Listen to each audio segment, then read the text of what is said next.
Minute after 2. We've got a lot of ground to cover today. Thanks for joining us, and for those watching on Route29Solutions.org, if you go to panels and meetings, you'll see the agenda is up for the February 18th meeting as well as the presentation. If anyone needs a break, it's down the hall to the right. If we need to leave the room for any reason whatsoever, down the steps, out the front door, hang a left, and we'll rally behind the building with the rest of the folks here at the Research Council. Let's go ahead and do our introductions, and then we'll get moving. Chip Boyles with the Planning District Commission and MPO. Morgan Butler, Southern Environmental Law Center. Mark Graham, Albemarle County. Brad Sheffield, Albemarle County Board of Supervisors. Chris Engel, City of Charlottesville. Karen Myers, Profession Square. Henry Weinschenk, Express Car Wash Consultant. All right, Joel. Joel Denunzio, Charlottesville Residency, VDOT. Dave Covington, VDOT Charlottesville Residency. Debbie Messina, Phillips Test Company. Linda Cullen, VDOT IT support. Al Jones, VDOT Charlottesville Residency. John Lynn, VDOT Water District. Lou Hatter, VDOT Communications. All right. Just as a note, and this occurred to me this morning as I thought about February the 18th, and I know this wasn't a great day for everyone, but it was just a year ago today that the design build contracts were awarded. So in 365 days, a lot of work has gotten done. Whether you're in favor of projects or not, as a citizen, that ought to remind you that it doesn't have to take forever to get something done in the public sector. But Lane Corman and all the other contractors have certainly put in a healthy year's worth of work. Also occurred to me that we have 6 meetings before May the 23rd, and that is a compelling thing to consider as Jason and Chris sat there thinking about that, getting ready for May the 23rd, as we all are. On that thought, Morgan had brought up the last meeting about you brought up the detour stuff. Do you know what meeting we might go over? I think it'll be the February 18th meeting. Okay. It'll be later today. It is. No, we are, Brad. We're going to cover that. I can't remember which agenda item it is. We've got the map and to get around that. Show you how prepared I am. No, trust me. I know everybody's got plenty to do. I've been worried about this county budget thing. Yeah, it's a small thing. As far as folks that tuned in last time, it's still just running very steady at 20 or so folks tuning in, and maybe drop on and off once or twice for 20, 25-minute average streams, and we'll continue to keep track of that.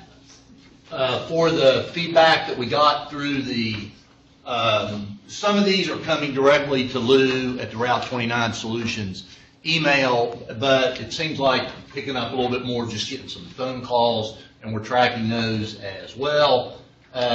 Kind of light over the last 2 weeks. 2 people asked to be added to the alert and newsletter list. 1 person asked to be removed for a net gain of 1. And 1 person, actually, more than likely the same person, called the hotline and wrote in about covering that sign at Hillsdale and Branchlands. We've talked about that before, and I think the cover must have come off, and as my understanding is back on. Yeah, the only thing you can do is try to fully cover it up both sides. It's fully covered. I think it's fully covered. Yeah. So we'll keep an eye on that. Here on the web, I just put 1 comment exchange. I think Denise Kilmer and I may have exchanged about a half a dozen notes over the same topic, and she really was very helpful in terms of talking about that right turn lane at Albemarle Square, and about the condition of the pavement. And I think, Jason, thank you. I believe we got a rough pavement sign up out there. Just nothing to do with the pavement itself right now until we finish some work that's being done for the storm drain. And Dave, let me is that the picture you sent me? That It's close. Close, okay. So we're staying on top of that, and we'll just evaluate what to do once the work in the right turn lane itself is finished, because I think we'd all agree there's no sense in wasting money and then going back out and digging it back up. So that takes care of the direct input that we got over the last couple of weeks. A few things that we had hanging from, well, one, a couple of meetings ago. We did get finally some 2015 accident data. Joel has really been appreciatively staying on top of this. There were 11 recorded crashes. It's in the project area. 11 recorded crashes in November of 2014, 2 recorded crashes in November of 2015. And the reason I said currently and put this note about updates is there's a kind of a caveat note on the database that just reminds users that even though the November data has been issued, that in now and then some crash reports just trickle in late, and as they do, that database is updated, but it was complete enough that the November data was available and reported, right, Joel? Yeah, I was going to say, usually the ones that come in late tend to be ones that involve serious injury fatalities. Could be, lawsuits over, and sometimes they're reviewed on a very extensive basis. And that's where we see them coming over the basis. You're going to be our person staying on top of this, right, or having somebody stay on top of it. I did notice that of the 11 and 2, I think 8 of them were rear enders. So we'll continue to watch that, as I think Pete and a couple other people were interested. Signal phasing we'll talk about as item 10, and then the detour as item 11. So we'll catch that. If there aren't any questions about that, this is the place where if you have any thoughts or things you want considered for a coming agenda. Henry, start with you. Karen? Chris? Brad? Yep. Okay. Thanks. All right. Thank you. Let's take a look at our milestone chart. Looking across at RIO, well, the first thing you'll notice is that there's more on it than has been there before. We told you a couple of weeks ago that Lane Corman was, and this is not unusual, was looking at their original schedule and doing some, I don't know, the inside baseball term is re-baselining of the schedule, and normally my inclination is to never change a date once it's put out there. You can re-baseline all you want, but a date's a date. But we had an agreement that we would add the re-baseline dates in here, which changed a few things, not too much. If you look across at, so it also added the rest of 2016 out there for us. Looking at RIO, we know the utilities relocations are complete. The abutment piles, driving those abutment piles are complete. Our eye right now is on setting the retaining walls and some roadway widening. That's up from 45% last time to 50%. That's scheduled to finish up in advance of May 23rd in April.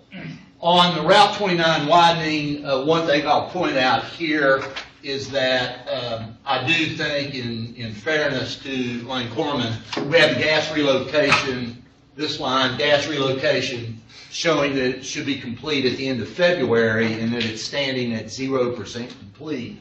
I think we just failed to pick up a couple of phases of that work, and I believe I need to adjust that deadline out to April.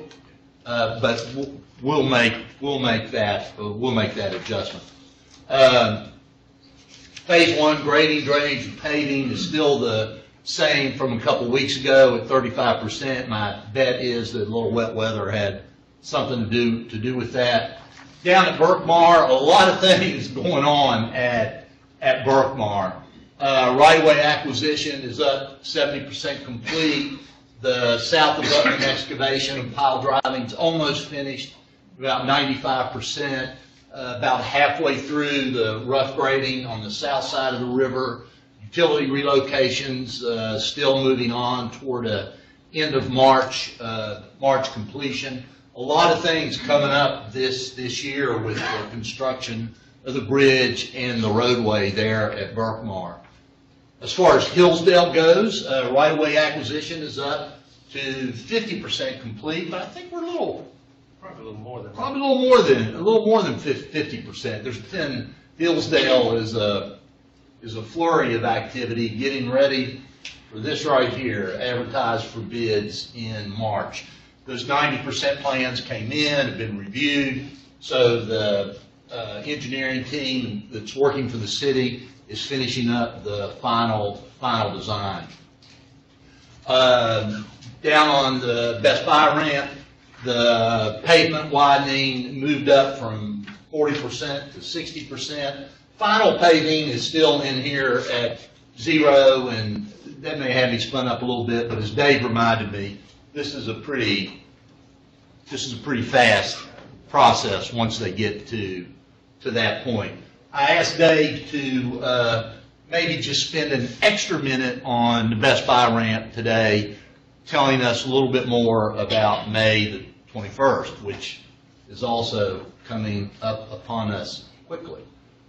We've got a guy that I don't think you all have met, Andrew Scott's a real crackerjack young fellow that works in the office there with Dave, who's done a good job of scouring this schedule and trying to put it into a few major milestones for us, because it's, as I've told you before, I think this is 30, 40 some pages of teeny tiny little rows with a whole lot of information in it. That's real important, but not all of that is something you would want to go through. So are there any questions about the schedule? All right, and we will keep that, we're going to keep that updated every meeting. You know, which might be a little bit of an aggravation, but like I said, we've got 6 meetings to go to May 23rd. So we're not going to let 2 weeks go by and not know how we're progressing on these major milestones. Dave, if you would take us through. Okay, actually, before I get started, can you back up to that schedule again?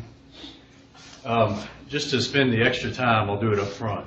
In talking about how we get to May 21st, you see it right here, sound barrier, this noise walls, whatever you want to call them. You see that's what's being constructed right now.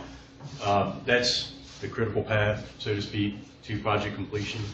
That's the item that's going to take the most time and the most work, has the most risk associated with it to meeting that May 21st deadline. So just kind of to get that out of the way, but we'll go through and talk a little bit about that. So work this week, continuing that subgrade preparation along 250 westbound on the right side of the road, as well as the turn lane extension on the left side of the road. Completing the storm drains in the median, storm drains along the Barracks Road exit ramp, which have been underway for quite some time. Continuing the sound barrier post installation, so that's the sound wall. They're doing the vertical elements.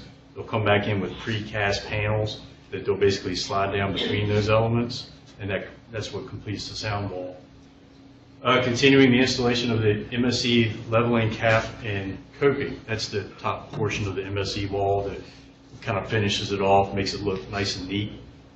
So lane closures this week associated with that work are exactly the same as we spoke about at our last meeting. Inside and outside lane closures, depending on which widening portion they're working on, inside or outside, and which direction, whether they're working on storm drains or MSE walls. But generally, on a given night, you'll see one of those lanes closed, and then ramp shoulder closures continue on the Barracks Road exit ramp for that storm drain. Next slide. Over the next 2 weeks, continuing the sound barrier foundation drilling and post installation. And I think I spoke about this at our last meeting. We've got a couple of different foundation types for the noise walls. What's been installed out there the past few weeks is on top of the MSE wall, so they have caissons and everything set up, so they basically slide the vertical post down in, and that went very, very quickly. And now they're having to drill the holes for the other sections of noise wall, so that's what that means. That's the difference between those. Completing the storm drain installations, again, along Barracks Road ramp, and subgrade preparation along 250. Next slide, the lane closures are the exact same as what I just went over, so very repetitive pattern there. And Philip, did you send out the information about the stop sign on the ramp? Oh, jeez. Okay. I know, Kristen, you had a question. Yes, everybody got that, didn't you? My bad. No, I didn't. No. We had a question about when would the stop sign be removed at the end of that ramp, and at the last meeting I told you about a month, and that was accurate. So we've still got 2, possibly 3 weeks. It may come out sooner than that, depending on how quickly they complete some of that work over there. So it's not going to be until May 21st. We're going to get that thing out of there and get people back to a normal traffic pattern there. So, any questions about 29250? And again, just remember that noise wall is what's going to carry us through to May 21st, the critical path and what we need to be focused on. Questions, comments? You feeling good about how it's coming along? Yeah, no indication that it's going to extend past May 21st. We hope that it'll be earlier, but we feel confident about May 21st and hopeful a little earlier. The subcontractor, a company called Civil Wall, actually, I think it's a subsidiary of Lane Construction. They're doing that work as a subcontractor to Fielder's Choice, and their production has been better than expected. So we are feeling good about that. Okay. Moving on to the RIO GSI project. Preparing the Albemarle Square Island for demolition. This is a portion of the island that kind of sticks out to where the through lanes need to be in the future. So they're preparing to demolish some of that for the widening. Sidewalk demolition in the northeast quadrant in front of Albemarle Square. All that has to be reconstructed. Under drain, grading, and curbing in all 4 quadrants now. I'm sure all of you received the email from Philip about the southbound lane closure, the turn lane on the southbound side north of Rye Road. That helps them work in that northwest quadrant now. So at our last update, you saw 3 quadrants, and now they're into all 4 quadrants. Dave, people can still take a right, though, right? You can turn into any of there's 2 business entrances along that closure. Those are open, and the right turn to Rye Road is still open. Right. I think that was one of the biggest confusions I've gotten is people really? thought they couldn't take a right because the right lane wasn't available anymore. Yeah, and Lou's traffic alert, I think, was real clear on that all those turn movements are still open and available. So as sidewalks start getting torn up, is there going to be a kind of plan to keep pedestrian traffic open along there? Yeah, we're working as best we can. There's not a lot of options out there, but just notifying pedestrians ahead of time that sidewalk section is going to be closed, and keep them from doing something like walking out into the road. We don't have any signed detours through private property, though, which is one of the challenges, because we don't want to it's somebody's property. If it's a business, people can walk through it on their own, but not signing. But yeah, it's a challenge with the very limited right of way. I just, we pay so much attention to making sure the cars can continue to get through. I just want to make sure that people, because a lot of people up there do walk from their workplaces to home, and just want to make sure that there is something clear so that they know what to do as well. And we talk about the find your way through all this. Right. To make sure that there's pedestrian. Again, it's what we've been doing so far, and we've been keeping a close eye on it, and we've been actually really surprised it's been working well. Just signing it ahead of time so that people know they don't walk all the way down a sidewalk and then see that it's closed and then try to walk across because they don't want to walk back and then go across or cut through some other way. Yeah, we have been keeping a close eye on that, and especially at night. There are more pedestrians out there at night than we thought there would be, but fortunately we've been able to keep that under control and not have people walking out into the roadway. So is there some place for them to walk when they get to the closed sidewalk section? Well, generally they would have to cut through a parking lot or something. There's no additional room to provide a sidewalk area there. So they have to cross ahead of time to the other side, right, and then cross back. Right. Yeah. And that's key to getting those signs away from where it's closed so people know. Okay, island demolition on 29 southbound to Rio westbound, that was actually done earlier this week, I believe Tuesday night, to prepare for that widening. This is a little pork chop shaped island. Pile installation for retaining walls and concreting, which has been going on for quite some time, that continues. The pace of that is going well. The storm drain installation, again, in all 4 quadrants, that's a big component of that widening, getting all the storm drain in so that it can widen out. Continuing the Fashion Square retaining wall, that's about 2/3 done now, I believe, so it's moving along pretty good. There's a little more work to do, but starting to backfill along that portions of that wall that are completed. Installing the tieback anchors. These are on the tieback piles. You'll recall we had the abutment piles and then tieback piles and then what we call cantilever piles. And it's just running those tiebacks back into the ground to support the piles. That production has been going very well. Abutment A formwork. So we talked about this a few times. They're actually constructing the abutment underneath the steel plates now so that it's ready for the summer when they set the bridge beams. Backfilling Fashion Square, as I just mentioned, refreshing the pavement markings in the intersection, which will occur tomorrow night. A lot of them have gotten faded or damaged or torn out, so tomorrow night they're going to come back through and replace the pavement markings so that people can find their way easily through the intersection. And removing the existing signal poles, most of those came out earlier this week, I think with the exception of one in the northeast quadrant, but the mast arms are gone. And then we talked a while back about looking at some pictures every now and then because a picture tells 1,000 words. And most of you probably heard about the gas burn off last night that was really signified the completion of the utilities. So gas company was there and burned off all the natural gas that was in the main that is being abandoned because they've switched to the new main now. Probably sounded like a bigger deal than it really was. Lasted about 45 minutes. Got a little bit of attention from people driving by at 2 o'clock. That's one of those things that it's good if it's not a big deal. Yeah. Well, you know, this sounded like a big deal to us. The folks from Charlottesville Gas were very calm about it. They said we do this all the time. Okay. So that's it just kind of gives you a little picture of what that looked like. Next slide. This is another picture. We've got a lot of good pictures about the retaining wall work that's happening out in the middle of the Rio intersection. And we just thought this would be a good one to show. This is the auger. I think we showed some pictures of this before, but they're actually augering a hole for one of the tieback walls, piles, excuse me. And then you can see over here, as they're augering this one, they're setting one here. You can see the cable up there on top and lowering that down into the hole that they've augered, and then they'll pour concrete around them. But this is what occurs at night out in the middle of this intersection. So it's pretty complex. It's pretty serious work. They try to do their best to keep it clean. They're rolling out tarps to put dirt on. I know it's very tough to keep it clean out there, especially when we have freezing temperatures and you can't spray it down. But that's what that looks like at night. And Lou, thanks for taking this picture. Next slide. I was thinking back to December of 2014, yesterday. Pretty sure it was December of 2014 when we looked at some examples and graphics of, well, how do you build a wall and not be digging out anything? You know, how is it done? And you dug up some very good examples and illustrations.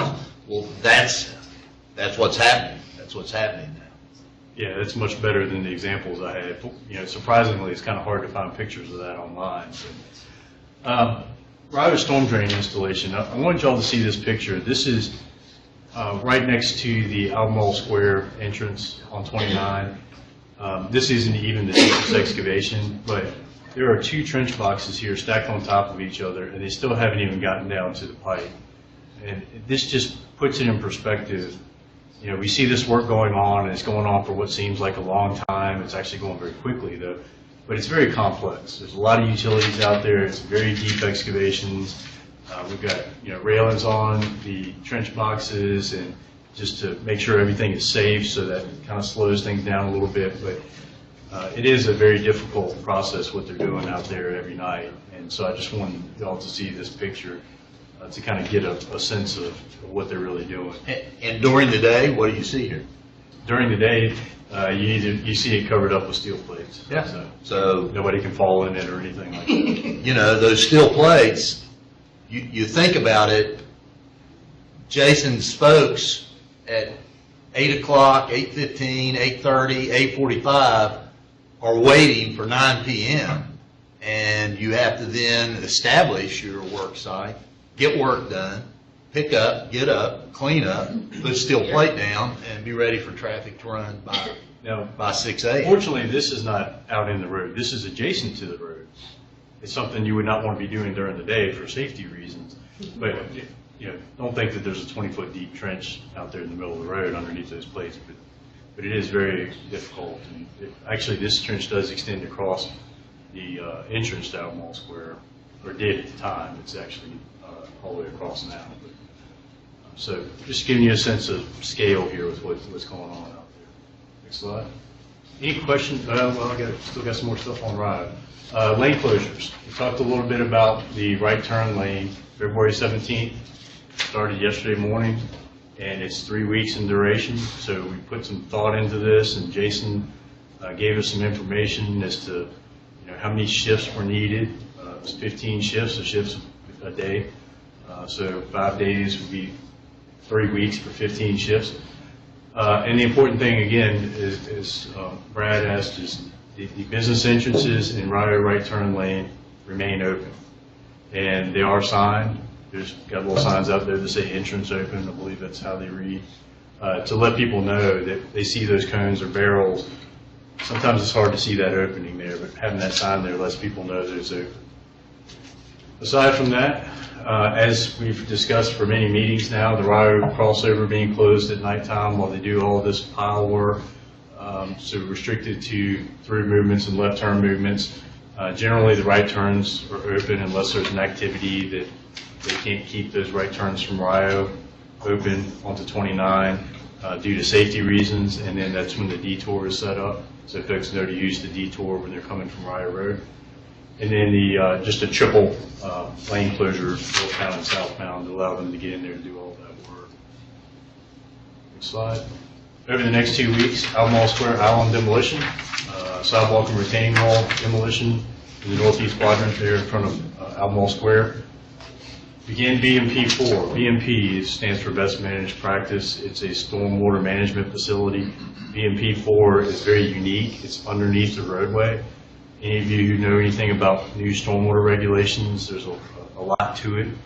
It's much more onerous than it has been in the past. We have very limited right-of-way, so the decision was to put the stormwater management underneath the roadway.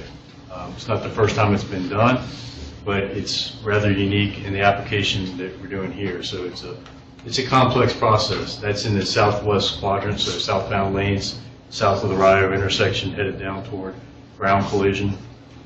Underdrain, grading, curbing, for widening in all 4 quadrants, tile installation, same as this week, storm drain installation in all quadrants, tieback anchors, abutment B formwork. So again, this is going from completing abutment A formwork, moving to abutment B, then go ahead and tie the steel and pour the concrete for abutment A while they're working on B. Lane closures. And Dave, B is on the east side. B is on the east side, yes. A is on the west side of the road.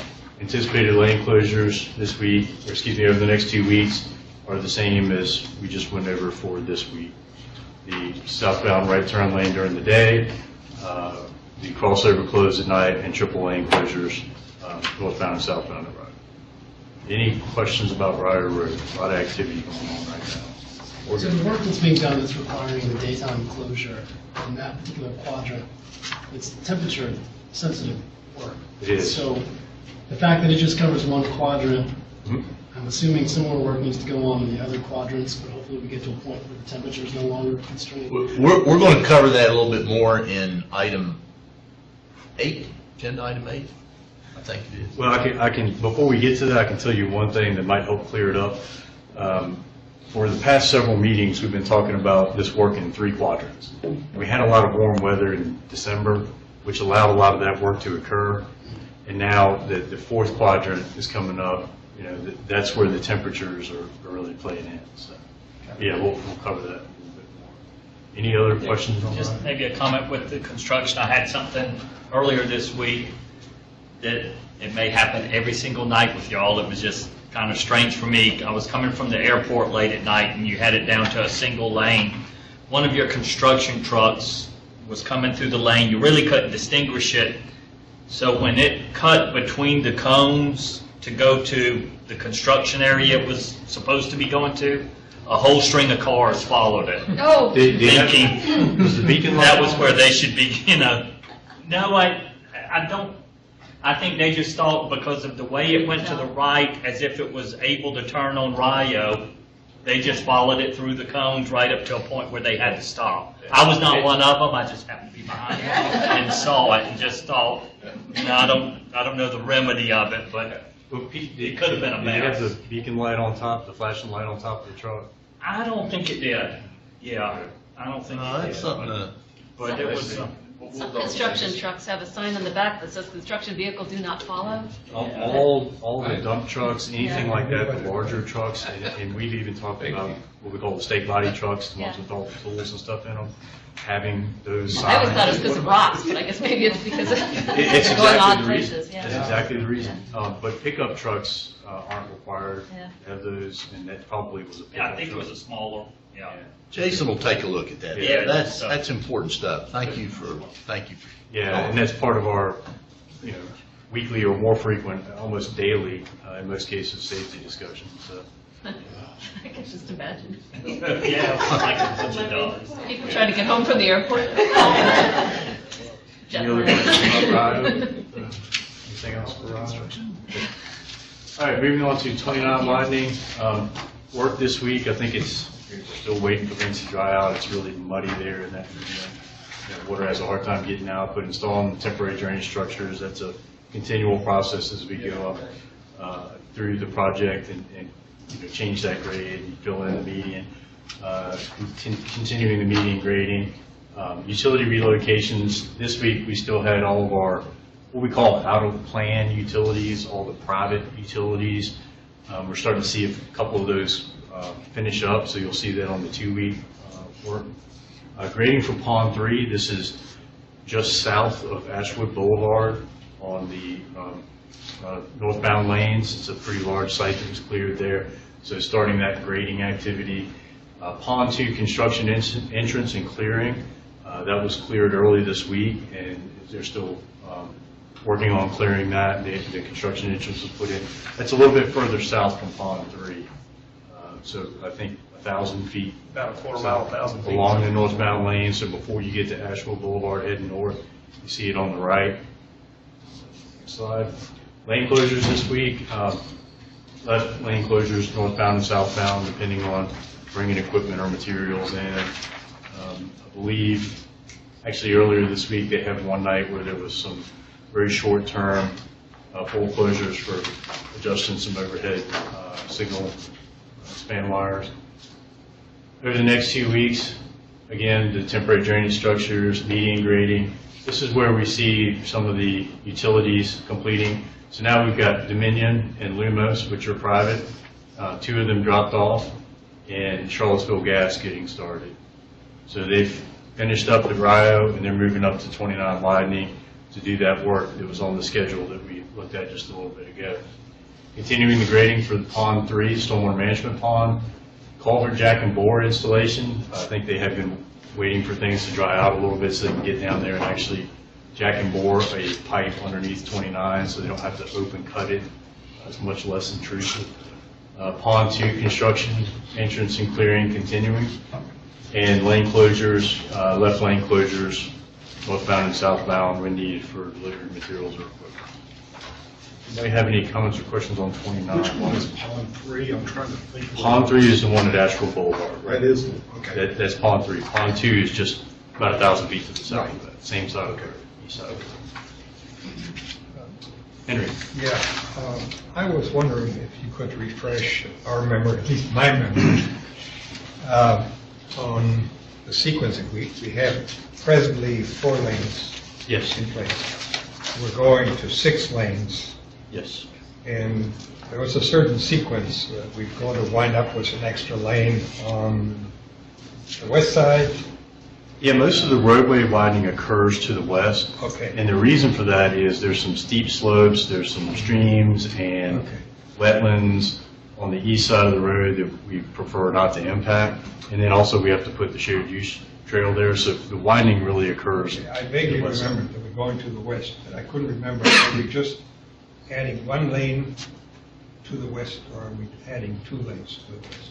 Well, you're adding 1 lane to the northbound lanes and 1 lane to the southbound lanes, so really everything goes over about, not quite 2 lanes because we're using some of that median. Okay. I think the answer Just on is the west side, are we? to the west, right?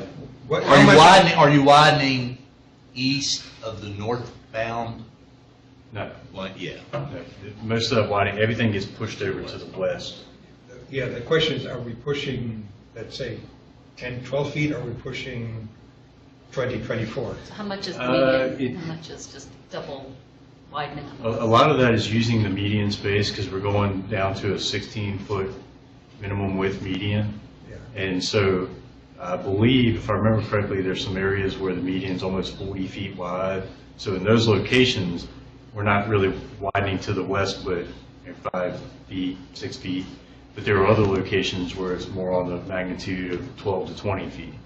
It just Okay, dep- so it varies between Yeah, 5 it and varies. 20 feet.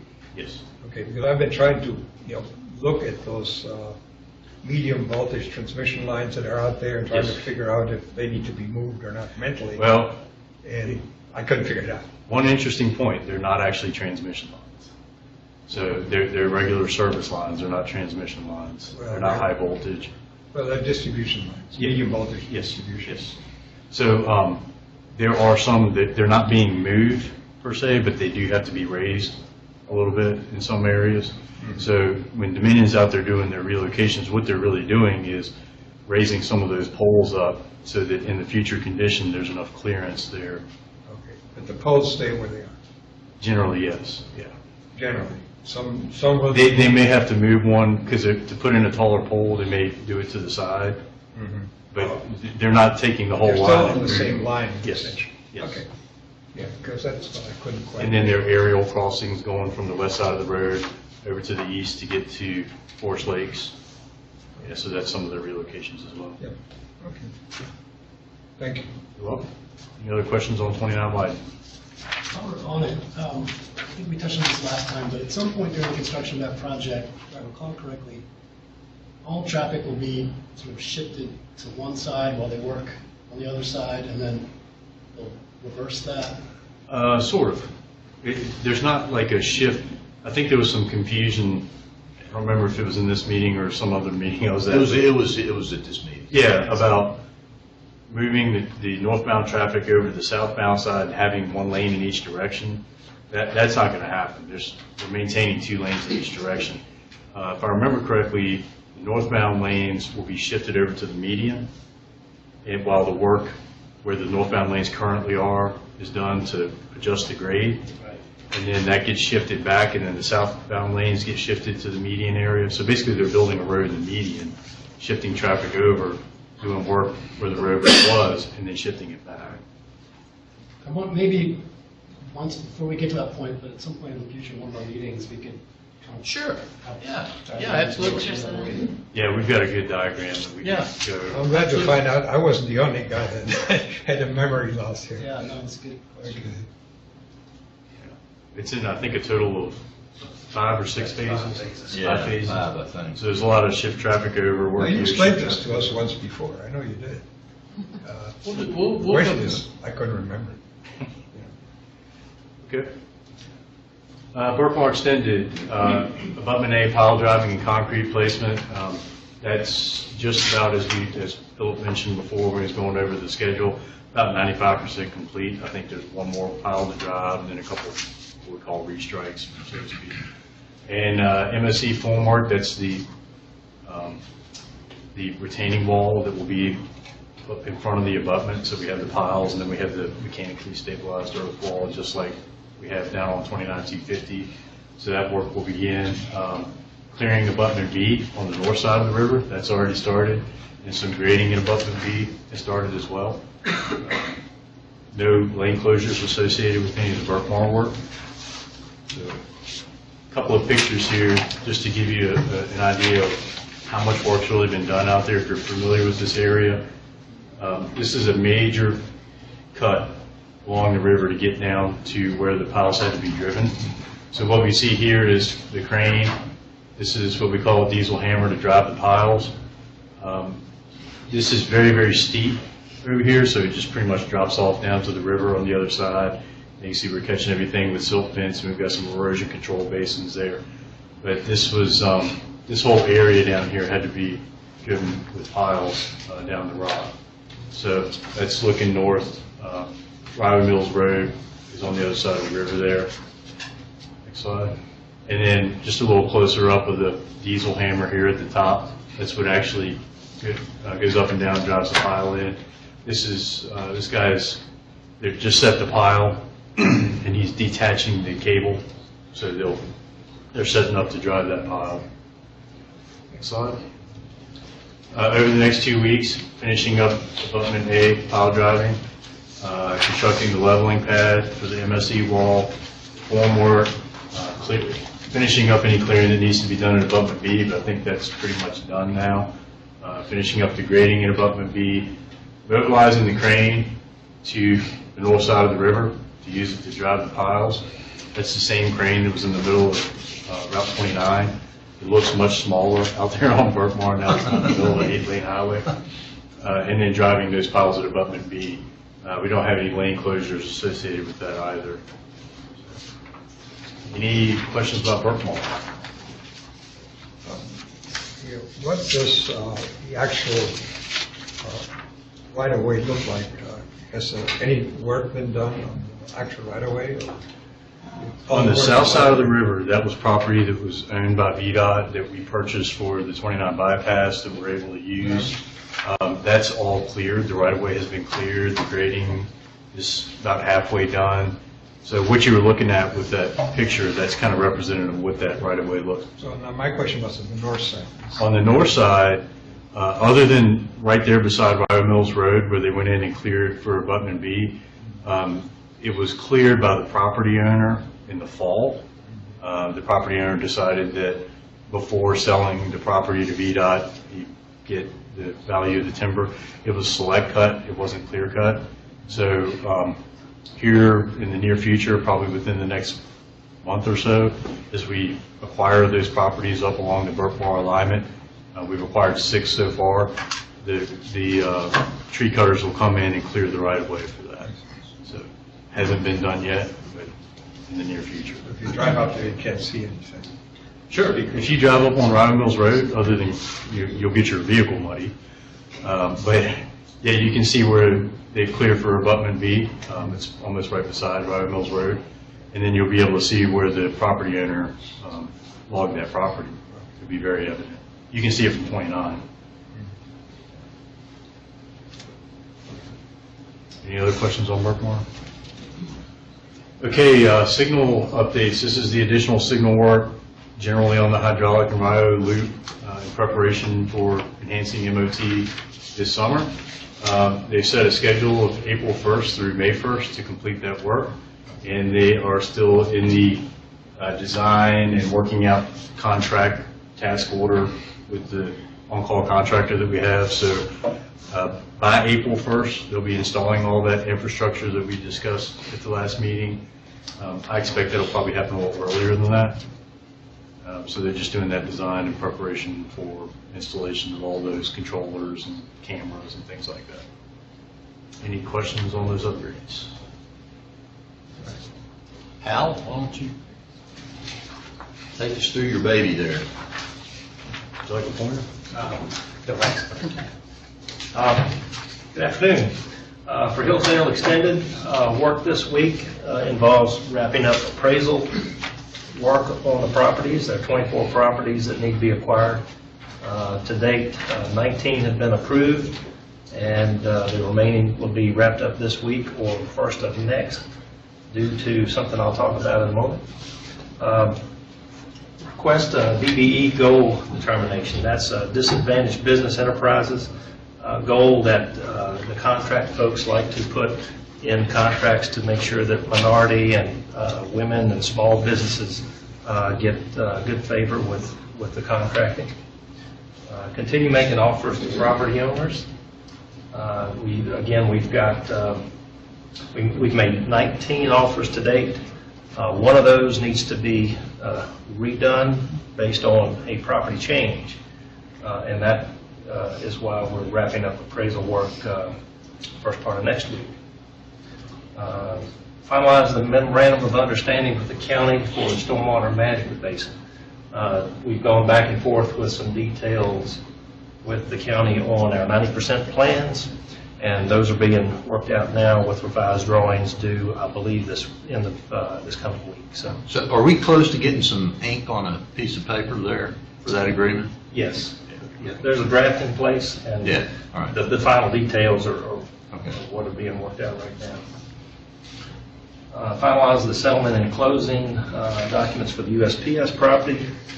We've gotten legal review comments back from the city today, and there's a meeting on Monday with the USPS representative, the city, and the VDOT representative who've been working on that piece of it. Continue final road and bridge plans. We've got our 90% plans done, reviewed, and final plans are underway now. This is really the key with regard to getting our ad date. So the final road and bridge plans, as well as special provisions and other contract items, are being put together to be submitted on March 8th as a construction package, a bid package for us to review and send to our construction folks, so that advertisement can go out for the end of March. Special provisions are part of that package, and final plats are what we have to have recorded for the right-of-way acquisition to be completed. And those are probably 90% done, some final tweaks based on ownership changes and so forth. For the next 2 weeks, we'll continue working on final road and bridge plans, get an approval for any sole source or proprietary items that are in the project. I was told today that we don't believe that there will be any sole source items, but maybe some proprietary items. Final plat submittal to VDOT will be forthcoming in probably 2 weeks. And then special provisions will be wrapped up. We've got about 2.5 weeks to that March 8th date, which is key to our final check on the bid package for the ad. And we'll complete our right-of-way offers next week. And Hal, just so you know, Hal has, together with the city, a line item schedule, checklist of all the activities that need to be complete. These things that he's talking about, special provisions, sole source proprietary items, fix a DBE goal, got all that scheduled out to make sure that first we hit March 8th, and because at March 8th date is critical to making ad by March 31st. That's right. I think you're talking to the city 3 times a week now. 3 times a week, Monday, Tuesdays, and Thursdays. I'm Any embarrassed, questions? I don't know the answer to this, but does Section 3 have any bearing on this project? Section 3? Of having people who are low income or targeted for employment in projects? With regard to, I don't know the answer to that, frankly. The city projects, they do, but I don't know. With the Now that Urban it's- Construction Initiative Yeah. program, I will find the answer out and let you know about Thank that. you. I have a couple of questions. First one that intrigues me is sole source and proprietary items, which on the other projects, it never came up. What are you doing here, the sole source or proprietary? Often, if a city or a locality would like a certain hardware, lights, furnishings, those types of things can often be deemed sole source. often you'll see, and I know UVA has this with their protocol, they'll have projects will go out and they like a certain thing, but they can't specify it, so they'll list 3 that are close, or they'll say, or approved equal, so it's unique items that the designer or the locality would like to have. It happens in private construction all the time. But this is state and federal money that I goes to understand, this, so yeah. that's, Which leads us to the next item. How much have city people reviewed the detailed plans? Because I hope we don't repeat Emmett Street guardrails. So, Oh, the city is managing the development of the plans, and the city is actually retained the consultant. So the city is front and center in receiving the plans. We are doing some concurrent reviews, but the city folks are all over these plans. I mean, yeah, it's a great question. it is. And there's also a consultant who is getting on board to administer the project for the city. They've been involved with some of the later plans for constructability and other items. the city generally has a good history of looking at the details of urban design, streetlights and other items where they generally have done a pretty nice job.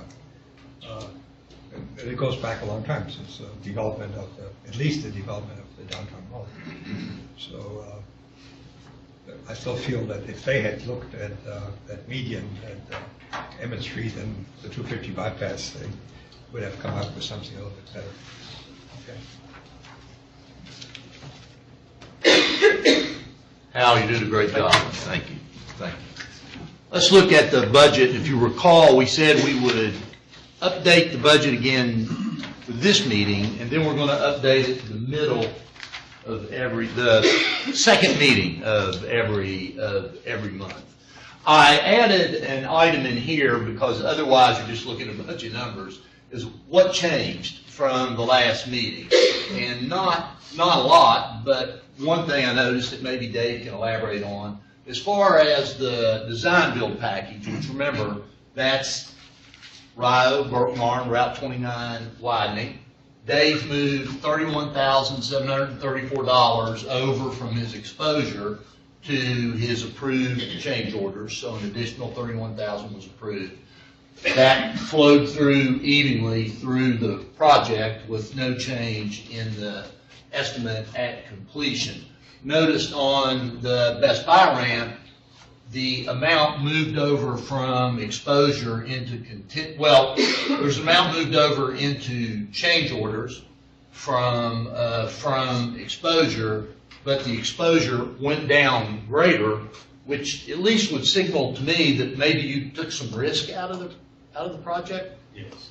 So, which is a good thing, right? I mean, the amount that exposures decreased is greater than the amount that change orders increased. So you got a net delta of the anticipated expenditures at completion, a reduction of $24,288, which is good, very, very good.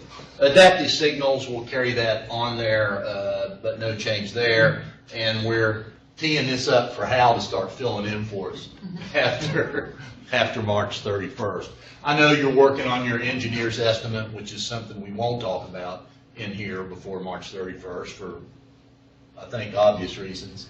While there are estimates out here, the detailed engineer's estimate is something that is kept confidential. So we will, and I think unlike the milestone chart, which we should look at every week, it's probably not tremendous value looking at this one every meeting, but we'll look at it the second meeting of every month. Dave, did you want to say anything about Best Buy? I just want to point out one thing about the design build contract. While this is expended or invoiced as of February 15th, we're not putting the payment on there until we pay it. So usually on the 10th of the month is when those invoices come in. It was a little bit later than that this month, but that's kind of why we want to go. That's why we said the second meeting. Right. so that we can capture that, but it just hasn't been captured quite yet on the design build. But it was captured on 29,350, which is why we saw a significant increase in what's been expended on the project. I had a quick question on that. Yes. I'm not sure. Can you go back to that? Do this real quick. So Oh. the first column, it says original contract value.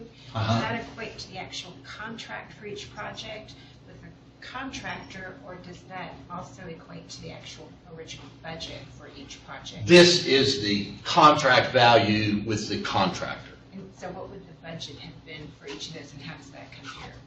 Where the contract came in compared to the budget? The contract came in very competitively to I couldn't remember, was the budget? to the budget. Did we have those budget numbers? For We each had project? them Did around, we? you can draw them out of the 6-year plan, and I frankly don't remember what it was for the design build. The Project. bill for the design bill was around 185. I was going to say That 75, includes- so around 185. That includes all the right-of-way expenditures. And Right. all the management fees and all that stuff. So that budget includes the sort of administrative overhead, if you will, and all the right-of-way acquisition. This is the contract amount for Lane Corman to deliver the construction of the 3 projects. I guess I'm trying to, just as a big picture kind of thing, trying to understand at the end where you come up with the different change orders up or down. Right. How it actually ends up comparing to what the budget. Yeah, we can put that on it. Right now, it looks What? very pleasant. Yeah.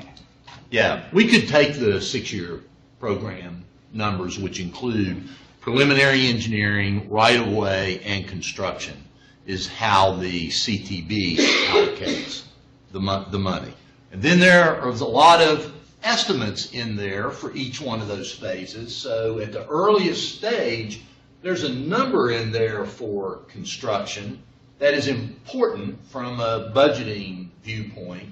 And then as those plans are developed and get closer to being advertised, that's when VDOT really sharpens up with, okay, what's our bid estimate for this project? Then that's kept confidential, but we're in very good shape. I'll get that information. I'll get that information for you. Yeah, no, that's a right-on question. One of the unknowns right now, and Philip's right, we're comfortable with where we're projected to be with the final completion of the project versus our budget. But the right-of-way, I mean, as you know, Yeah. the right-of-way negotiations, and those can continue on for a period of time. Yeah. So we don't know what those costs exactly are going to be. We have payments that have been made to property owners that are in escrow.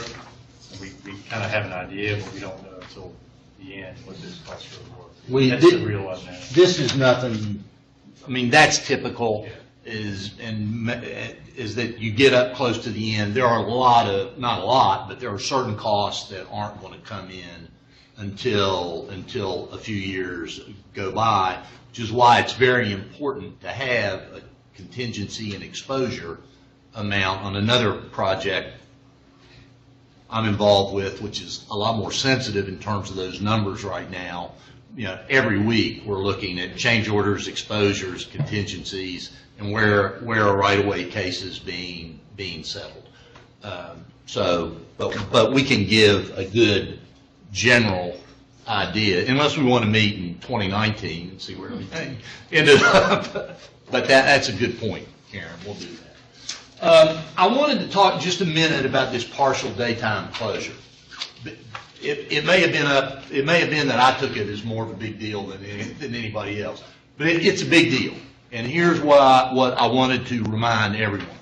We put a contract out for bid, it says you have to do this work at night, right? I mean, we talked about that a lot, that the contract terms say this work needs to be completed at night, and that's what we would expect Lane Corman to deliver.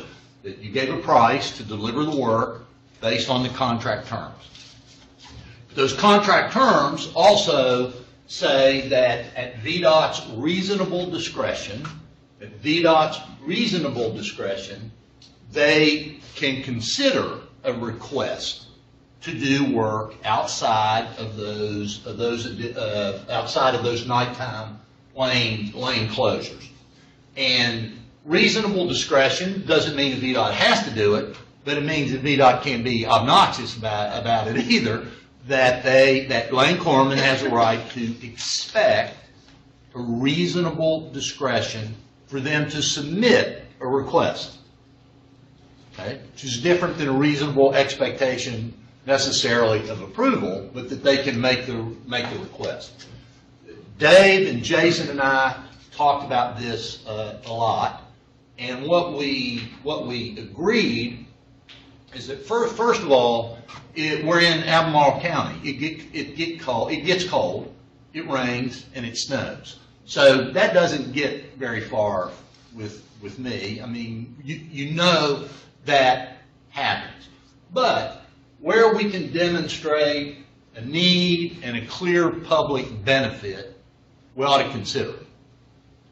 This daytime lane closure is allowing some work that's temperature sensitive to be done during the day that would otherwise need to be done at night. Could it be done at night? Well, sure. Wait till it gets warmer and do it then. But the public benefit here, and someone could say, well, gee, this is really a Lane Corman benefit. Well, surely it's a Lane Corman benefit. It's a VDOT benefit. But it is a public benefit to get this work done and increase the likelihood of being able to open that intersection before September the 2nd. I mean, we want to pay out a big incentive to Lane Corman because that means we will have opened substantially before September the 2nd. Jason and his folks did a good job outlining the work items that they could accelerate 15 shifts of work by getting this work done in this particular quadrant during the day. We're going to be out there monitoring traffic, nothing extremely elaborate, just good common sense. Is this affecting the movements in this right turn lane or entrances to those businesses? Lou has been out and Chris Reed has been out to talk to each one of those business owners that are accessed off of that right turn lane so that they're aware of the activity. We've been at it 2 days. We'll keep a careful eye on it, and if it's not going well, we'll stop it. And everybody understands that. Everybody understands that. One thing we did say, and I think it's important, is we turned this around pretty quickly. We got a request on Wednesday. We spent a lot of time talking about it on Thursday. Jason answered a lot of questions for us on Friday. Snowed like crazy on Monday. We adjusted some dates from what was originally discussed. We adjusted some dates based on weather forecast. I mean, if it's too cold to do at night and it's the same temperature during the day, it's too cold during the day then, right? It's not light or dark, it's what the temperature was. And Lane Corman went back and adjusted, did a good job of adjusting their time period. So, assuming everything keeps moving the way it has, between now, starting yesterday, and March the 9th, we will have this daytime closure. Could there be other requests? There could be. I mean, we don't know, and I'm sure Jason and his folks are looking at this carefully, which is fine. And if we can demonstrate something that doesn't have an adverse impact and that it includes a public benefit, then we've got a exercise reasonable discretion to consider that request. There's no obligation to approve them. Yes, Chris. Are these an additional 15 shifts, or are there still going to be work going on at night on that project? Jason, in this area, there'll still be work going on at night. Some of this work will still be going on at night. So this is 15 shifts ahead of where. So it's not just would a have different been. time of day, it's actually adding on the second shift. It's adding on for certain tasks that are sensitive to the nighttime temperatures. Now, Morgan, I think, mentioned, well, what about as the temperatures increase at night, which we looked out to, The like. groundhog says they'll do. Pardon me? The groundhog has said they will. That's right. The groundhog said they will. And so this is a reasonable way to manage work.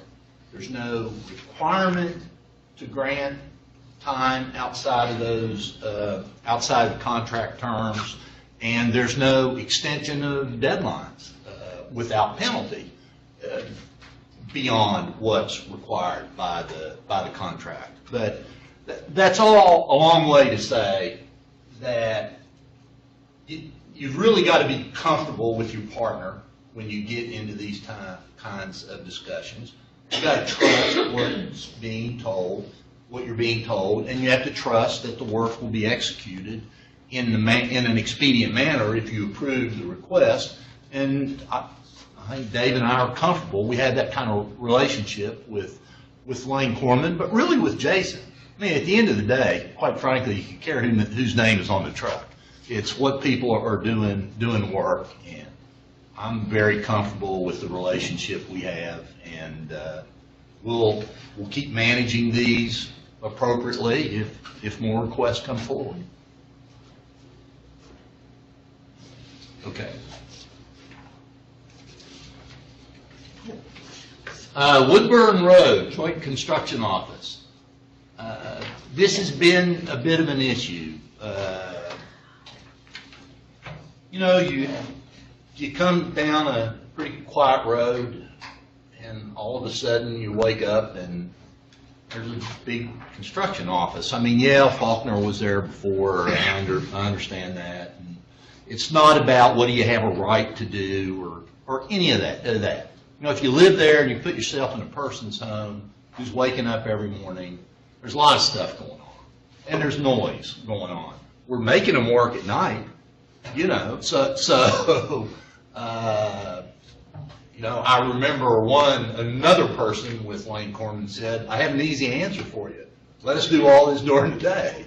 But it's been taken very seriously. We are not going to come up with an answer that eliminates all complaints. I'm pretty confident of that because we still have work to do.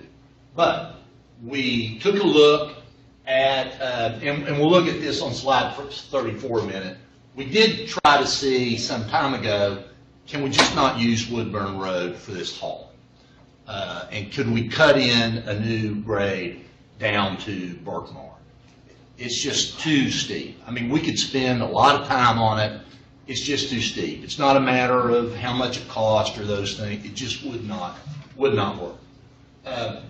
There was, that we are aware of, a valid issue with speeding, and I think that was dealt with very directly.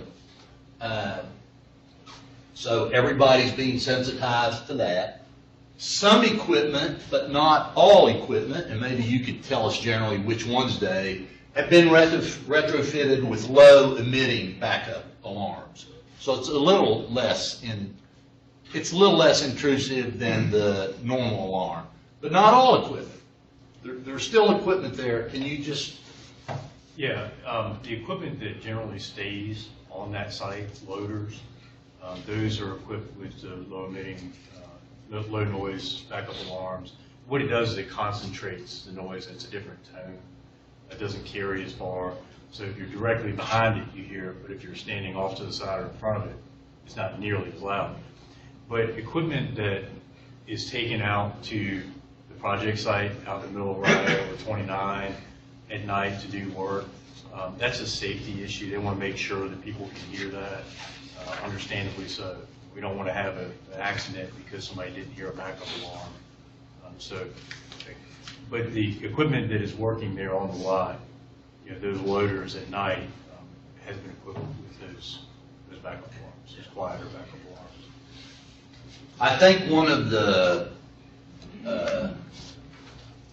biggest things we reached agreement on was to move the stockpile aggregate out of the Woodburn Road site, because trucks have to haul it in, unload it, trucks have to drive in, pick it up, and haul it out. And these are the dump trucks.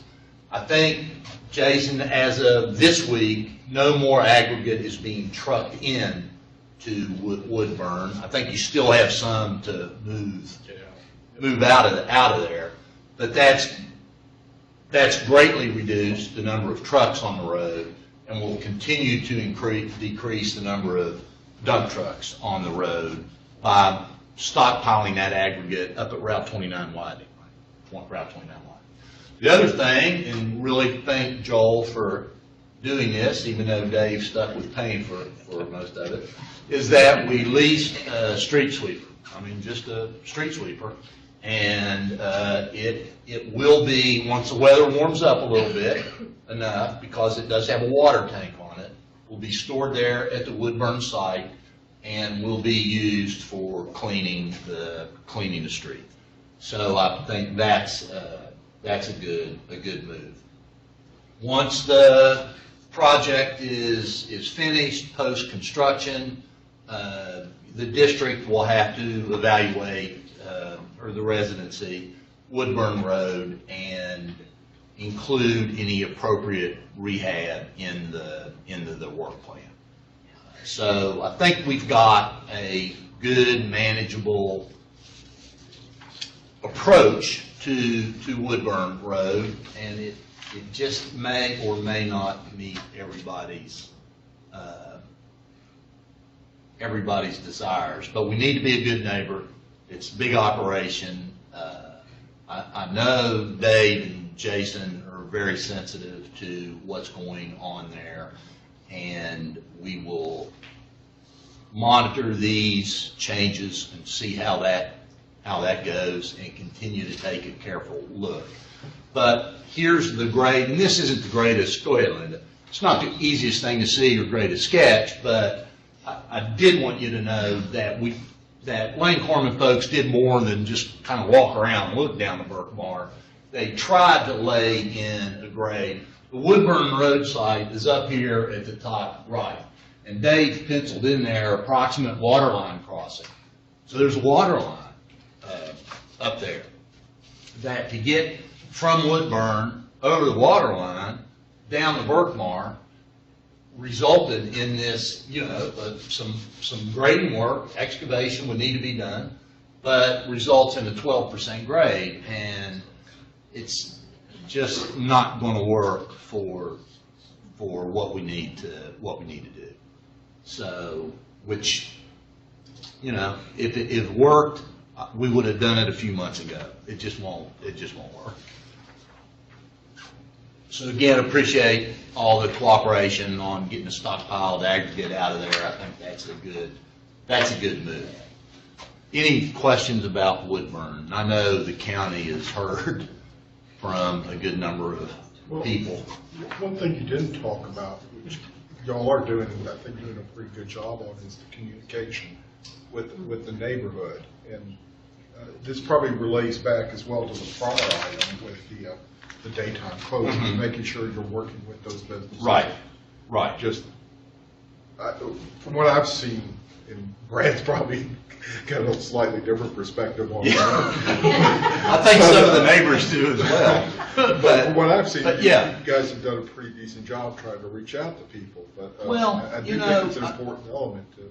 Yeah, it is. You have to put yourself, as far as I'm concerned, you have to put yourself in their house at midnight, and try to see it from that point of view. And we just need to stay on it.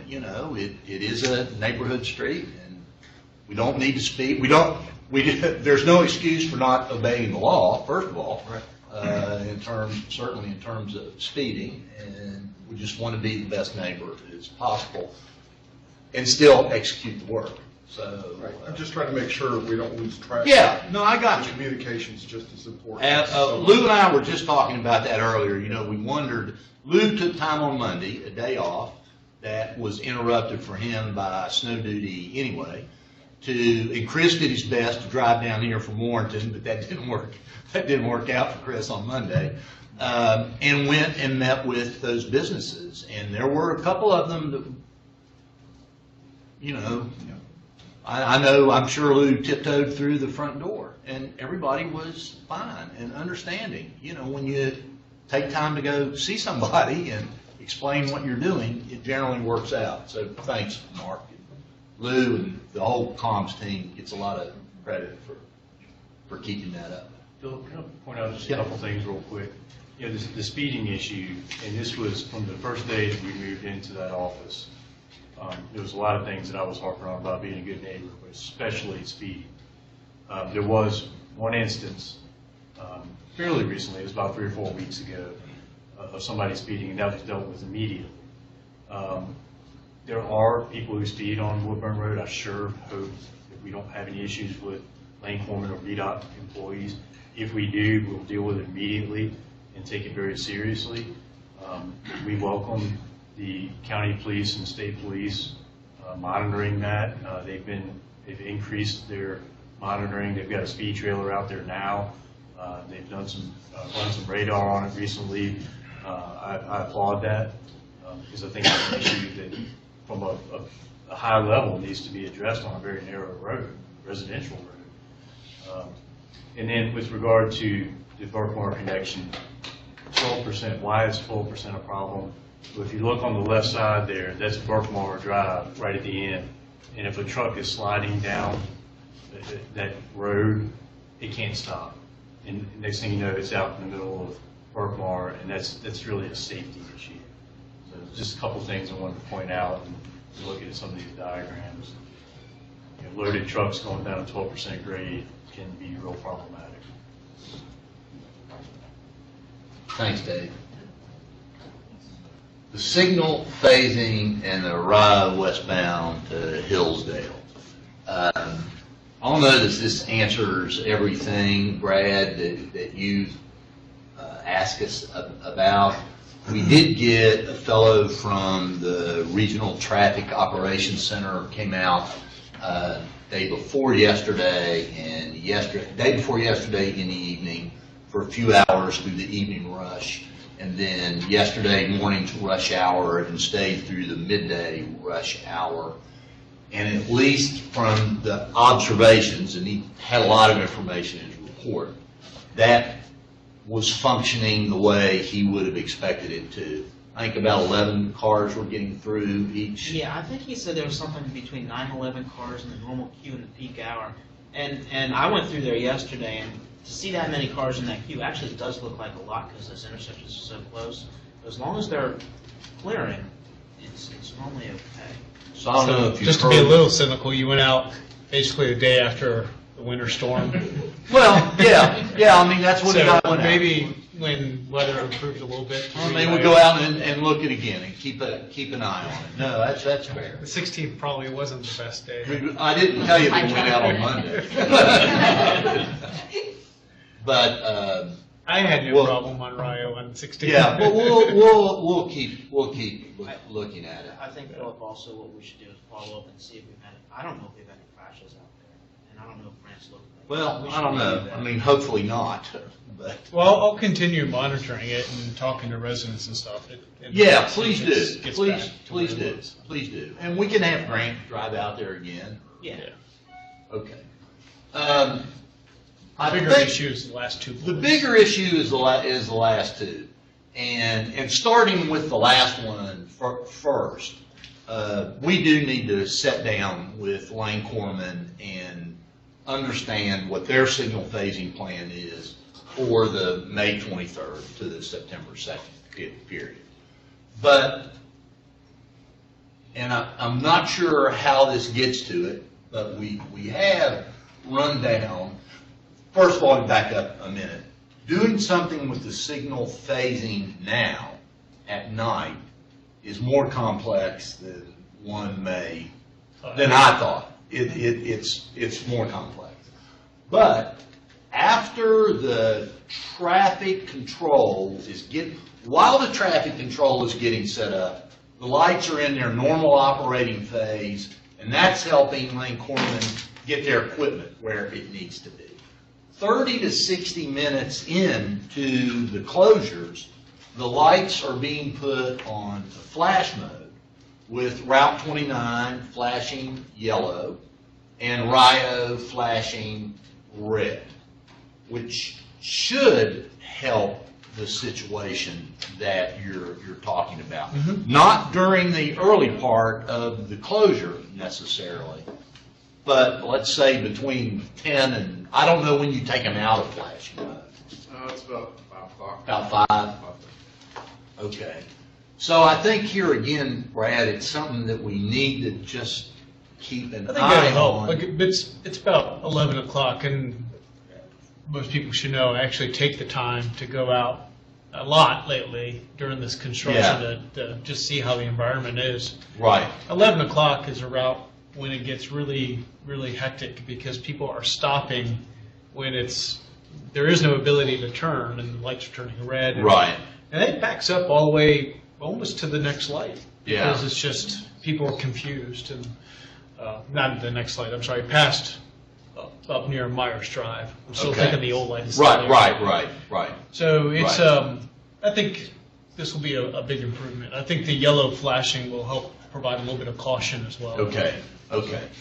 Well, we'll just keep an eye on it and make sure that we're doing the best we can. So, any questions? Yeah, it's good. Okay, all right. Detour routes. Got 2 graphics to show you. And this is one we looked at quite a while ago. As Dave reminded me to bring a graphic in of all the detour signing. Would have probably been difficult to work through. But these are the movements for the May 23rd to September 2nd period that get you around Rio. I know they're color-coded, but I'm going to have no hope of following a color. But a key, obviously, is the temporary signal that went in at, I don't want to say Branch Lands, Berkmar, that went in Berkmar, which, if thinking back, remember, it was you who said that needs to work in all directions, because that wasn't our initial plan. So north, whatever color that is, northbound on 29 that's looking to go west on Rio uses the crossover. A southbound, that one, southbound 29 looking to go east on Rio is using the crossover at Branchlands and Hillsdale.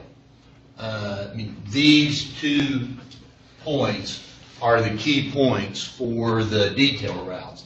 Now, yes, somebody could use Woodbrook, somebody could use Hilton Heights and come all the way down on Berkmar, but Dave, and I want to make sure we have this right, these are the routes that will be signed as detours. That are signed. Well, that are signed. These are Okay, the that are detours signed. that are in place at night. That's right, that are in place at night. Next summer. And will be in place through the summer. Is that what you were looking for, Morgan? Yeah, that's helpful. I mean, that's clearly the detour routes for people who are trying to go through. One thing I noticed, and I don't think it should be added to this map to clutter it up, but if your destination is one of the businesses along the corridor, Want to go to the mall, what do you do? somewhere, that's not clear, and I don't, maybe that needs to be. Next. Well, Next slide. the Business Assistant Subcommittee, brought to you by Mr. Chip Boyles in Albemarle County, has been, and this is their work, The next slide. This is Before one you of the leave products. That previous slide, Put I it have up. to say that although you're not maybe able to take full advantage of all its bells and whistles because they're in color, as a person who is very color tuned, it makes it so much simpler than having to like follow the line to find out where it is. Ah, okay. I think it's a great design. Yeah, and this is, this particular graphic is a little hard to pull into a slide. It's, it's got a bottom on it that actually tells you what it is. But the next one Can I has ask been. Aaron a question? Yeah. It's easier to see on this one. Are you Go seeing back. any problems with cut through? The same night I was coming through, I was trying to do the right thing and come down. I think Chip followed that truck. I did. But I came down and it was probably 3-to-1 cars turning into the mall versus going Yeah, straight. and even the arrows, it's Taking like, the next. I don't know if drivers, I'm gonna follow, they're gonna see they're just like following the truck, they're gonna see the quickest opening, and Yeah. that is gonna be a business driveway to cut across over to get to where they're going. As much good work and intention we wanna put out there, that's gonna be the reality. Because I know, I didn't follow the truck one night, but I almost probably would have too, because it was hard to see with all the cones and all the lights from the construction coming southbound on 29 as you're approaching Rio after it had been closed off.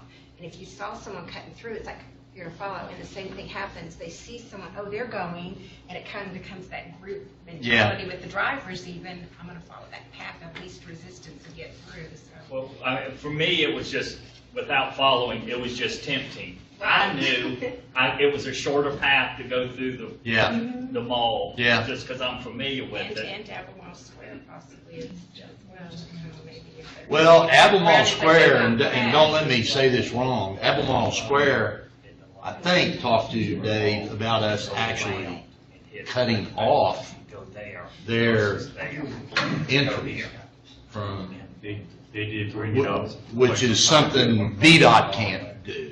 They can do, but. During that whole period, Just at night. or at night? No, they were talking about barricading it.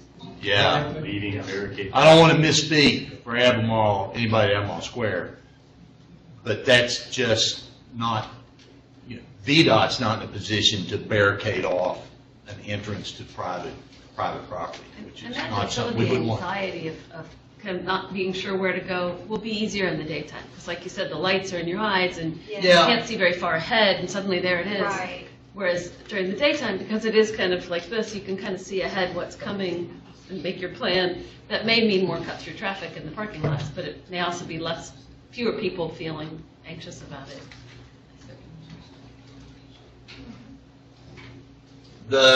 Can we go to the other one now? Just a minute.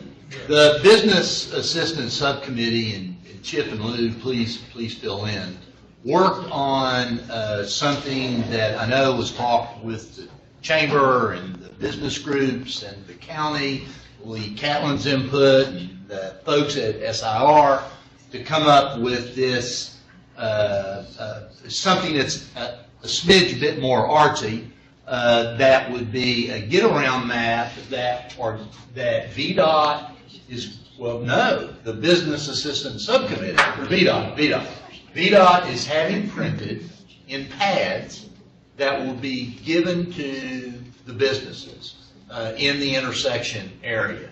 Well, why aren't all the detour routes scribbled on it? Because a particular business owner would have the ability to take this map and say, oh, Kristen, this is where you live, this is how you get to my guitar store. Remember this.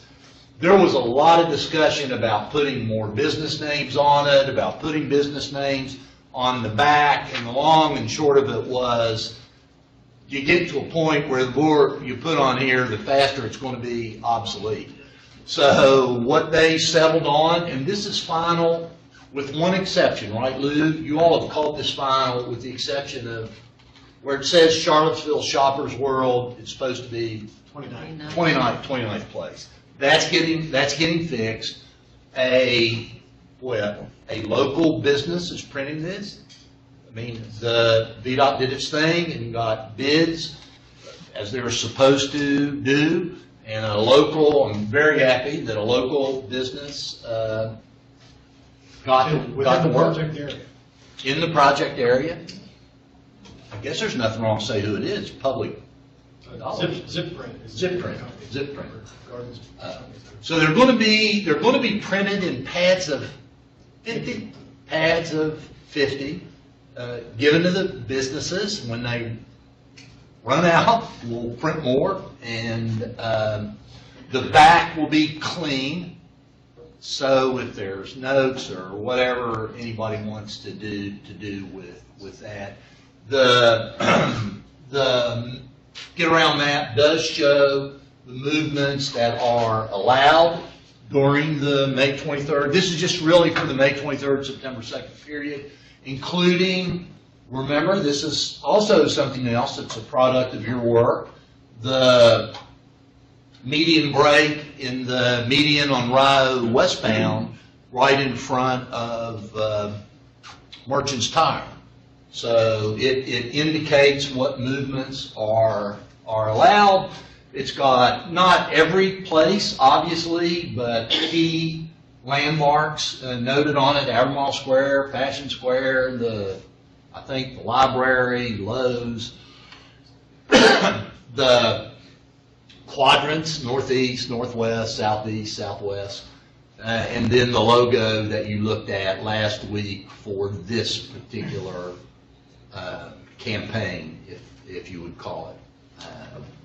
This came through a half a dozen or more iterations. I know that you guys worked on this pretty hard to get it here, and so we'll have this ready. And the businesses that have been participating in your subcommittee, Chip, had a chance to participate in developing this. I don't know, Chip or Lou, if you have. A couple things I'd like to add about it. You mentioned pads of 50.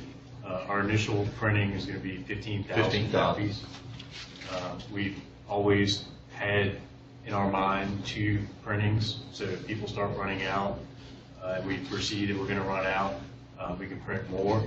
The 15,000, we started at 5,000 about 6 months ago, and due to conversations with some of the businesses, we decided to increase that to 10,000 based on the prices that we got from ZipPrint. We said we can go to 15,000 now, so we feel we'll have plenty to the point where these things will be everywhere. People will be sick and tired of seeing them, I think. The other thing is this is not copyrighted. We had some questions about that. This will be placed on our website. Anybody can download it, print it, use it on their own, post it on their Facebook page, whatever they want to do with it. It's open for people to use. The other thing is size. Right now you're looking at a fairly small version. This is going to be 11 by 17 on these pads, so it's going to be fairly large. And the intent was that it's modeled after what a lot of hotels use to help people figure out how to get around the downtown area they may have never been to. So it's more colorful, it's more artistic, something that people can look at and pretty easily figure out instead of something developed by an engineer. So I would just add, you touched on it earlier, or alluded to, about the business group talked about not getting into too much detail because, and this is where SIR was really helpful, because they were really emphasizing all the marketing in the world. I mean, it's very, very good, but it's the one-on-one interaction. Yeah. And that ability for a store owner or manager to take a marker with a customer and take the time out to say, here's how you get to us, may be way more valuable than any newspaper ad. And so using this as that push to make them spend that one-on-one time became a really key point of the entire effort.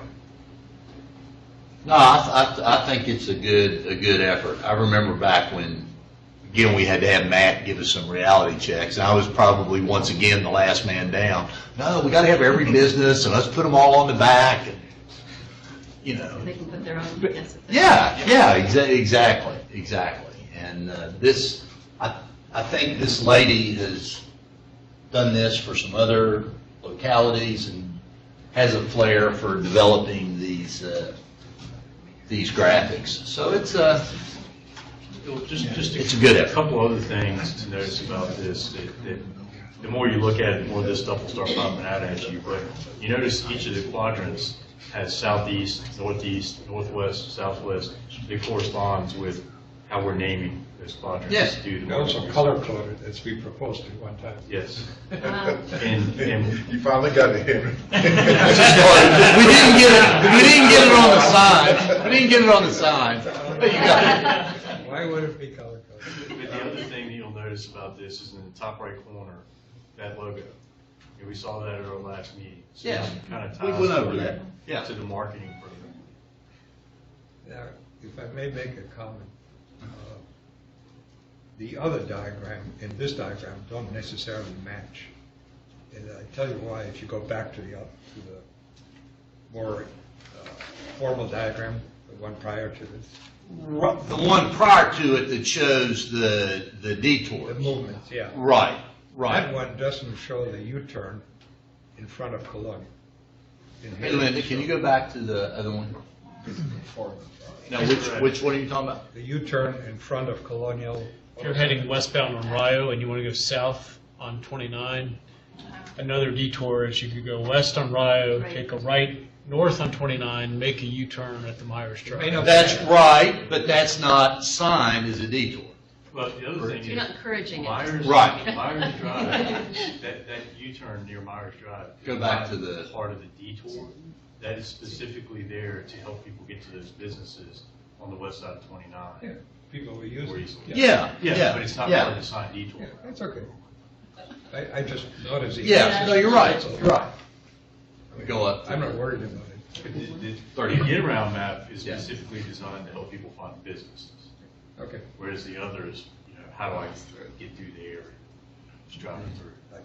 You know, and these are all things that, at least to my knowledge, are new efforts for VDOT on, well, not everything, but maybe to the extent that, that VDOT's going to it on here. And, I saw, and I don't know the details of it, but I saw a good story in the Daily Progress one day this week. I think it was a report from the Chamber of Commerce looking ahead at business in Albemarle County, and it was an encouraging report that from the reports that folks are getting from businesses, expect continued growth or at least stable, a stable position. So hopefully this can't hurt and will be useful and helpful during what's going to be an intense period of time that when we consider requests outside the general terms and conditions of the contract, if they have a public benefit and make that September 2nd date some date earlier than that, that would be nice. It'd be good to be able to throw these away sooner rather than later, or make paper airplanes out of them. So, anything else on the detours? Now, I do think that what we might do when we get late March or April is, Lou, maybe have you and the VDOT team come back with your aside from the business subcommittee and the work, the money you're going to be spending on advertising. Lou has still a very robust communications plan that includes advertising and earned media for the detours and the upcoming work. We should review that late March, early April. Are there going to be text alerts to people who sign up for them? Text alerts, Lou? Well, we're tweeting. Yeah. Everyone who has requested to be added to our email list gets the weekly traffic alerts, the project newsletter, and any of the incident-related or the kind of non-usual traffic alerts that go out. We also typically, all the information that we send out by our kind of traditional platforms also gets tweeted once it goes through, gets posted on the website, so that people can actually refer. They get the tweet, and then they also get a link to the full information. But do people have the ability to put, instead of giving you an email address, give you my cell phone number and get text? I don't think believe we have. you have that capability. I don't think. It was discussed I'm not sure. early on when we were talking about it kind of in general, just as a way if something was happening that wasn't expected. Yeah. There's only one lane open and there's a Well, let's truck broken down. let's find out. We can find out the answer to that easy enough. But for some reason, I don't know that you're equipped. We'll find out. I'll find out. We'll find out. We'll absolutely find out. Is the orange cones no phones, is that getting to be, Is that a law?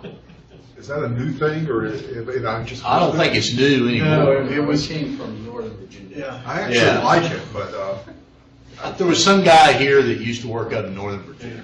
Had an idea. But I think you have that statewide now, don't you, John? Yeah, I think actually, that's- I mean, it was used on the Beltway hot lanes originally.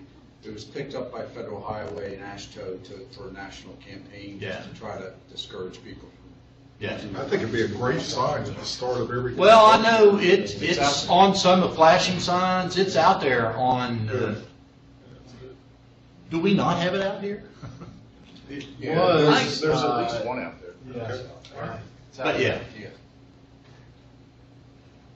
So for practical purposes, it means that if you see that, you're supposed to put your phone on airplane mode or shut it off You're not completely. supposed Don't to look be using at it it. to begin with. Pardon? You're not supposed to be using it to begin. But what if I get a phone call? I don't, Don't I answer. ignore it, okay, but have I caused damage already? That's my question. No, it's just to keep you from being distracted. It doesn't hurt. Yeah. Oh, it's just to keep. Oh, yeah. It's not like Like in the Oh, I airplane. get when you. distracted with It's other- not like in the days where you thought you would blow up a mountainside. Phone running or whatever that was. I think that's about the same as speed check by Air Patrol. I'm not sure there's anybody getting stopped lately. Well, today I found it, it's a sensitive Christian, why the do not follow sign.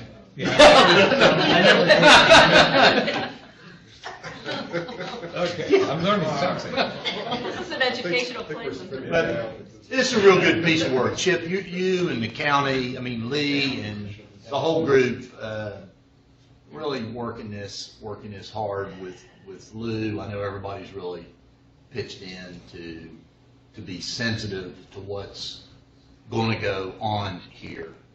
And I'm looking forward to it ending sooner rather than later. We talked to Jason and Dave and I, in addition to normal exchanges, we have a chat with each other every Thursday, and going to have Jason come and talk with you late March or early April, just from the guy who's in charge of doing it, give you a little bit more from his perspective about what we can expect as a run-up to May 23rd and what will be happening during that period of time. Is the artwork final, or is it still subject to? It's final with the exception of one change that Actually wasn't. got that final Oh, change. while we It's did final something. and to the print. Oh, because if it wasn't final, I would remove one building in Alvar Square that hasn't existed for the last 10 years or so, that's still there. Oh. If you find it, you get a price. I know which one you're talking about. The old Anderson Seafood House? Exactly. There used to be the Chicago pizza place when I came to town 36 years ago. Yeah, it's right there. It's right south You of the just blew it out. The foundation's still there. No, it's paved over. It's a historical marker. Oh, under You the shouldn't say pavement. that. Okay. I don't know. Well, I don't know. It's paved over. Why don't you make Colden's Day? Let's leave that with Lou. Let's leave it with Lou. Nobody will notice it. All right. New business, wrap up. Chip? We're good. Mark? Kristen? Brad? Chris? Karen? Well, I have one. I have a little pet peeve since I grew up in a time and a place where most people didn't have cars. So you had to use public transportation with your feet a lot, so sidewalks were very important. And I've become convinced that sidewalks are not important in many places, including our own community. We close sidewalks at the drop of a hat, and basically we tell people to, fly over, do whatever, I don't want to use all the language, but I think it's pretty crazy. I mean, sidewalk closed, and now what? You see, for cars, first you don't do it. If you do it, you have detours, you worry about it. Pedestrians, nobody worries about that. Well, and crossing, let me finish. Yeah. On 29, you have to cross at places where there are no pedestrian crossings other than the ones that make sense, which is kind of between traffic lights. And you have to do it twice. And then not only on 29, elsewhere, this is part of my peeve. There are places like in the city where sidewalk closed, then you look at the other side of the road, there is no sidewalk. Okay, and nobody worries about it. It's kind of, we have been desensitized for people that walk, and which also means by people that use public transportation, because if you can't get to the bus stop, you are not using public transportation, or you have to use public transportation, therefore you have to walk, even if you don't like to walk on the sidewalks that may be closed. So it's just, again, an editorial. But I share your peeve. Yeah, no, I think it's more than an editorial. I wrote down some notes that I want to chat about when you asked the question. I want to look into it a little bit more. I understand the reason for closing the sidewalk, but what are we doing beyond saying the sidewalk's closed? Because you are right, we would spend hours and hours figuring it out for a Volkswagen or a Buick. And if you're making people then cross in a day. Yeah, I don't know, but I just want to chat about it a little bit, and maybe we do need to at least direct people to the safest place to cross. Over as part of the project. I seem to remember that conversation. We could. It's the same person saying it. In this particular case, But I hear you. Where a new sidewalk is being built, you could think that maybe with some sequencing, just like we do for cars, we build a new sidewalk, and then we destroy the old sidewalk. But that's just a little challenge. Yeah, well, let us just sit and chat through it and see if there's something to do that makes it better than it is, then we can identify. Well, thank you. Identify that. And maybe it'll set good precedent for the rest of the state every time there's a project. I think, the CTB actually adopted a policy in some year between 2002 and 2005 that said that pedestrians and bicyclists are supposed to be considered as part of every project. It doesn't mean you build a bike lane or a sidewalk to every project, but let us talk through it, and because I'll be very honest with you, I don't understand the situation enough as it is out there right now. I understand the reason to close the sidewalk, but and I know Dave talked about putting the sign back of the closure. That was important to Dave, so he was sensitive to, look, we can't just walk somebody up to where it's closed. So let us just chat through it and see. Okay, all right. I will probably, before the next meeting or with the next meeting, send you a calendar for July through the end of the year. We've been doing them in 6 months intervals, scheduling out for 6 months, and it's time to get that out. So after today, 5 meetings away. No, I guess we're still 6 meetings away from that. If that's it, we'll be back here March the 3rd. March the 3rd will be our next meeting. So happy leap year. weekday, whatever you call that. Take care.